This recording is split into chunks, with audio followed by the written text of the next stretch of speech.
I welcome you all in this class.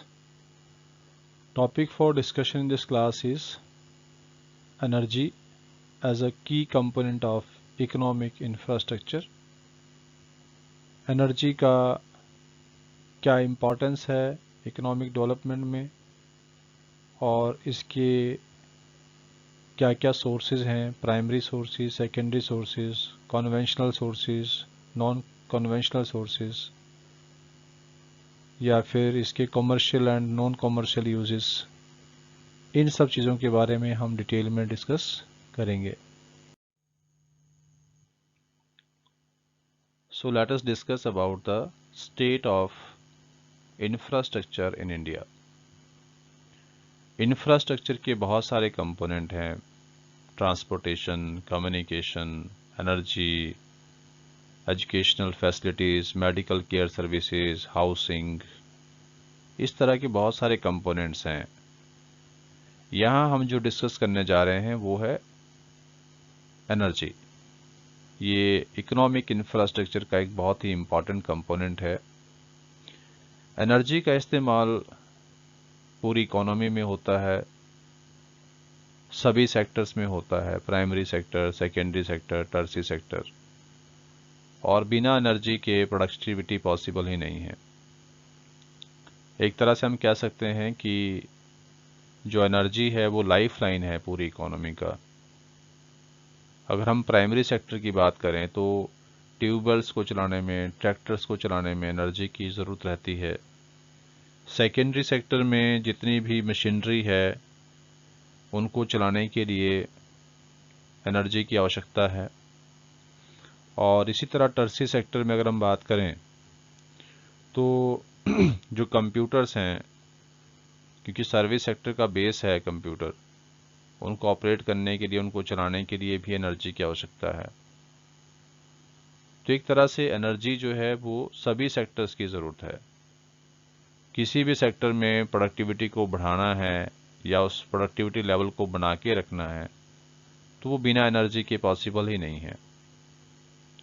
सो इसलिए हम दूसरे शब्दों में ये भी कह सकते हैं कि एनर्जी जो है वो किसी भी इकोनॉमी की इकोनॉमिक एक्टिविटीज़ का लाइफ लाइन है. एनर्जी को हम इसके सोर्सेज के हिसाब से दो हिस्सों में डिवाइड करते हैं: commercial sources of energy and non commercial sources of energy. So commercial sources में हम कोल, पेट्रोलियम, नेचुरल गैस, इलेक्ट्रिसिटी, इनको शामिल करते हैं. और इन कॉमर्शियल सोर्सेज को यूज़ किया जाता है इंडस्ट्रीज़ में या कॉमर्शियल पर्पस के लिए. और ये जो सोर्सेज होते हैं ये दोनों ही तरह की मार्केट्स में इनकी ट्रेडिंग होती है, इनको ख़रीदा और बेचा जाता है. डोमेस्टिक मार्केट में भी और साथ में इंटरनेशनल मार्केट में भी इन चीज़ों की सेल परचेज़ की जाती है. और क्योंकि सेल परचेज़ की जाती है तो इसका मतलब है कि इन सोर्सेज की एक प्राइस भी रहती है. जैसे आप देखते हैं, हमें कोई भी पेट्रोलियम प्रोडक्ट खरीदना हो या नेचुरल गैस खरीदनी है, इलेक्ट्रिसिटी खरीदनी है, कोल खरीदना है, देन वी नीड टू पे अ प्राइस फॉर दैट. और जैसा मैंने कहा कि इनका जो मार्केट है वो डोमेस्टिक मार्केट भी है और इंटरनेशनल मार्केट्स भी है. जैसे अगर हम इंडिया की बात करें तो हम बहुत सारा जो पेट्रोलियम प्रोडक्ट्स हैं वो विदेशों से इंपोर्ट करते हैं. सो इस तरह से जो कमर्शियल एनर्जी के सोर्सेज हैं उनको कहीं से भी खरीदा जा सकता है, कहीं भी बेचा जा सकता है. मतलब एक तरह से इसकी डोमेस्टिक और इंटरनेशनल मार्केट दोनों होती हैं. और इन प्रोडक्ट्स की डेफिनेटली एक प्राइस होती है, दे कमांड द प्राइसेस आल्सो. और जो नेक्स्ट सोर्स है वो है non commercial source of energy. तो जो नॉन कमर्शियल सोर्सेज हैं उसमें हम फायरवुड को लेते हैं, एग्रीकल्चर वेस्ट को लेते हैं, एनिमल वेस्ट को लेते हैं जिसमें काऊ डंग्स हैं. इनका इस्तेमाल किया जाता है डोमेस्टिक यूज़ में, घरों में. और ज़्यादातर जो इस्तेमाल है वो कंजम्पशन पर्पस के लिए किया जाता है. और जनरली ये जो सोर्सेज हैं एक तरह से, ये फ्री गुड्स होती हैं, मतलब यूजुअली इसके लिए प्राइस नहीं पे करनी पड़ती है। जैसे ज़्यादातर जो विलेजर्स हैं वो इन चीज़ों का इस्तेमाल करते हैं और एक तरह से जंगलों से लकड़ी काट के ले आते हैं या अपने जो उनकी ज़मीन में पेड़ पौधे लगे हैं उससे वो उसको जो है वो निकालते हैं, या एनिमल वेस्ट जो होता है, काऊ डंग्स जो होते हैं, उसका इस्तेमाल भी किया जाता है घरों में। एक तरह से फ्री गुड्स होती हैं ये। Often these goods don't command price. Usually in goods की लिए प्राइस नहीं पे करनी पड़ती है, लेकिन फिर भी अगर कोई लोकल मार्केट में उसको खरीद बेच रहा है तो वहाँ पर इसकी थोड़ी बहुत प्राइस या नॉमिनल प्राइस जो है वो हो सकती है, या यूजुअली मतलब इसका जो ट्रेडिंग है वो नहीं होती है इन चीज़ों की। फिर भी एक लोकल लेवल पे अगर लोग आपस में उसको स्मॉल स्केल पे इसको सेल परचेज करते हैं तो उसको करते भी हैं। तो इस तरह से हम इसको कह सकते हैं कि हाँ ये इसकी ट्रेडिंग होती है लोकल मार्केट्स में, लेकिन कोई बहुत बड़ा इंटरनेशनल मार्केट या बहुत बड़ी मार्केट देश के अंदर इन सोर्सेज के लिए नहीं होती है। So let us discuss about the conventional sources of energy. Conventional sources of energy are those sources which have a long history of their knowledge and use, जिसके बारे में काफ़ी लंबे समय से जानकारी है और काफ़ी लंबे समय से उनका इस्तेमाल भी होता आया है। उदाहरण के लिए coal, petroleum, natural gas and electricity. दूसरा जो इसकी फीचर है वो ये है कि ये जो सोर्सेज हैं ये मोस्टली इन्वायरमेंट को पोल्यूट करते हैं। जैसे कोल है, पेट्रोलियम है, इनका यूज़ करने से जो इन्वायरमेंट है वो पोल्यूट होता है, स्पेशली एयर पोल्यूट होती है। तो एक तरह से ये इन्वायरमेंट फ्रेंडली भी नहीं है। Now let us discuss one by one. अगर हम कोल की बात करें तो इंडिया में कोल का प्रोडक्शन काफ़ी ज़्यादा होता है, अच्छी मात्रा में होता है, और इसके जो प्रिंसिपल कंज्यूमर्स हैं, मेन कंज्यूमर्स जो हैं कोल के, उसमें है thermal power stations, steel plants, cement factories, railway, fertiliser factories etcetera. इन चीज़ों में कोल का इस्तेमाल इंडिया में ज़्यादा होता है। इंडियन जो कोल है उसमें लार्ज क्वांटिटी ऑफ ऐश होता है और ये कम हीट देता है, इसलिए थर्मल पावर स्टेशंस की जो एफिशिएंसी है वो कम होती है। इसीलिए इंडिया में जो गुड क्वालिटी कोल है उसको विदेशों से इंपोर्ट भी किया जाता है। Next point is petroleum. So India में पेट्रोलियम प्रोडक्ट्स की बहुत ज़्यादा डिमांड है क्योंकि हमारी पॉपुलेशन बहुत ज़्यादा है, तो पेट्रोल की डिमांड बहुत ज़्यादा है, लेकिन हमारे देश में इसका जो प्रोडक्शन है वो कंपैरेटिवली बहुत ही कम होता है।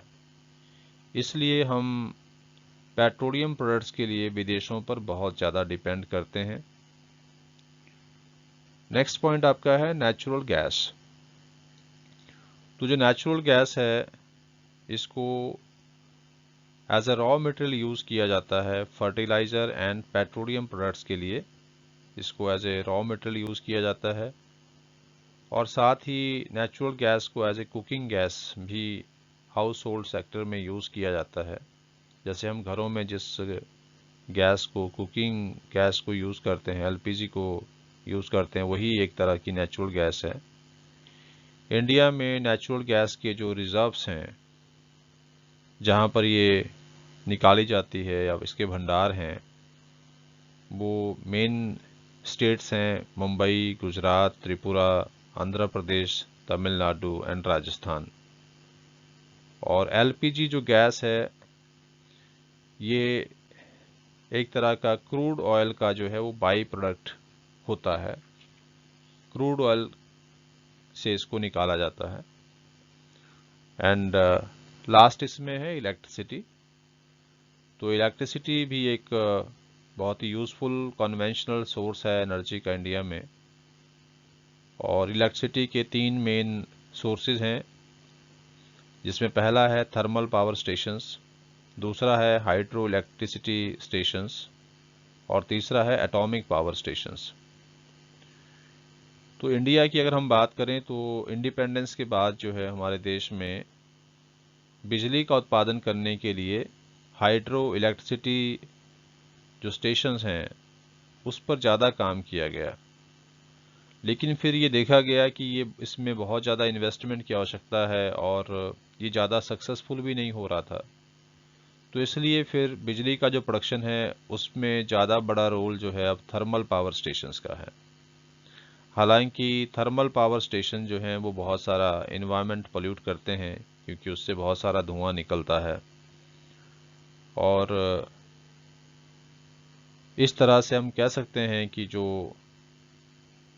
कन्वेंशनल सोर्सेज ऑफ एनर्जी हैं ये इन्वायरमेंट को पोल्यूट भी करते हैं। और इसके जो सोर्सेज थे जिसमें कोल है, पेट्रोलियम है, नेचुरल गैस है, इलेक्ट्रिसिटी है, इनका भारत में बहुत ज़्यादा इस्तेमाल होता है क्योंकि हमारी पॉपुलेशन बहुत ज़्यादा है। Next is non conventional sources of energy. इसमें हम solar energy, wind energy, biomass gas, geothermal energy और साथ में energy from tides and waves, इनको शामिल करते हैं। इन सोर्सेज का इंडिया में बहुत ही कम इस्तेमाल होता है एज ए कमर्शियल एनर्जी, और अभी ये सिर्फ एक्सपेरिमेंटेशन स्टेज पे हैं।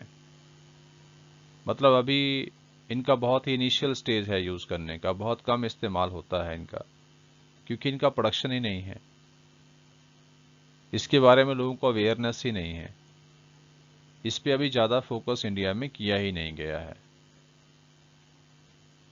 और ज़्यादातर ये जो सोर्सेज हैं ये इन्वायरमेंट फ्रेंडली है, जैसे सोलर एनर्जी है तो सोलर एनर्जी से कोई पोल्यूशन नहीं होता है। इस तरह विंड एनर्जी है। तो ये जो सोर्सेज हैं एनर्जी के, इनका इस्तेमाल अभी इंडिया में कम है, लेकिन ये इन्वायरमेंट के लिए बहुत ही अच्छे सोर्सेज हैं, इसलिए इस पर ज़्यादा फोकस किया जाना चाहिए। तो let us recap conventional and non conventional sources के बारे में हमने क्या पढ़ा।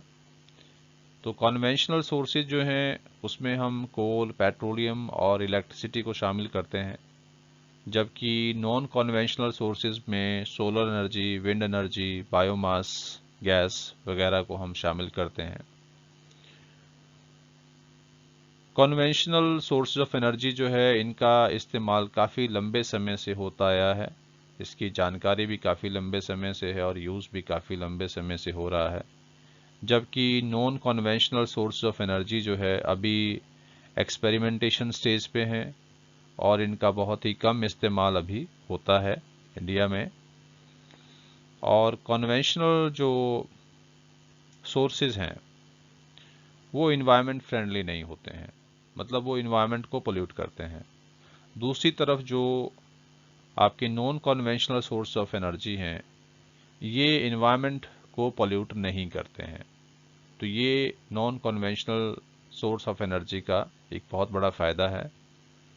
तो हमें अपने देश की आवश्यकताओं को ध्यान में रखते हुए ज़रूरी है भारत में कि हम non conventional source of energy की तरफ ज़्यादा ध्यान दें, उस पर ज़्यादा फोकस करें, ताकि हम अपने इन्वायरमेंट को भी सेव कर सकें और साथ में एक बेटर जो सोर्स ऑफ एनर्जी है उसका इस्तेमाल किया जा सके।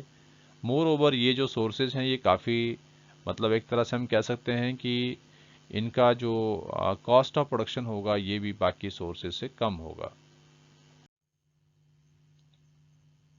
Next is primary sources of energy and secondary source of energy.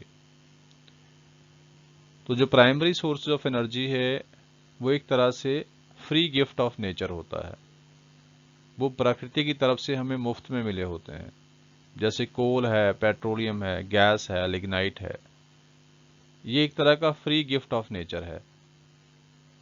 जबकि जो सेकेंडरी सोर्सेज ऑफ एनर्जी है these are not available as the free gift of nature, इसको हम प्रोड्यूस करते हैं।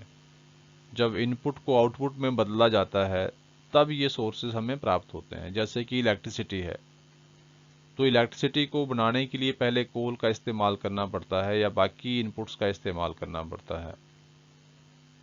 दूसरी जो डिफरेंस है दोनों में वो ये है कि प्राइमरी जो सोर्सेज हैं उसको हम प्रोडक्शन प्रोसेस में डायरेक्ट यूज़ कर सकते हैं। इन सोर्सेज को पहले ट्रांसफॉर्म करने की ज़रूरत नहीं है, मतलब इसका डायरेक्ट यूज़ हो सकता है गुड्स एंड सर्विसेज के प्रोडक्शन में। दूसरी तरफ जो सेकेंडरी सोर्सेज हैं इनको पहले ट्रांसफॉर्म करना पड़ता है। इससे पहले कि हम इसको गुड्स एंड सर्विसेज के प्रोडक्शन में इस्तेमाल करें, इनको पहले ट्रांसफॉर्म करके प्रोड्यूस करना पड़ता है। जैसे हम कोल को ट्रांसफॉर्म करते हैं इलेक्ट्रिसिटी में, उसके बाद ही इलेक्ट्रिसिटी का यूज़ होता है, इसलिए इनका ट्रांसफॉर्मेशन पहले करना पड़ता है। और अगला डिफरेंस ये है कि जो प्राइमरी सोर्सेज हैं इनको हम दूसरे फॉर्म्स में चेंज कर सकते हैं। मतलब जैसे हम बात करें, coal can be converted into electricity, लेकिन दूसरी तरफ जो सेकेंडरी सोर्सेज हैं उनको आप कन्वर्ट नहीं कर सकते हैं in the other form of energy. जैसे ऐसा नहीं हो सकता है कि हमने बिजली प्रोड्यूस कर ली तो उससे हम वापस कोल बना देंगे, कोयले का उत्पादन उससे दोबारा कर देंगे, ऐसा इसमें संभव नहीं है। So these were the differences between primary source and the secondary sources of energy. I hope that you like this content. So dear students, if you find this content meaningful and helpful to you, then please share it to other students also, so that others can also be benefited from this. Thank you.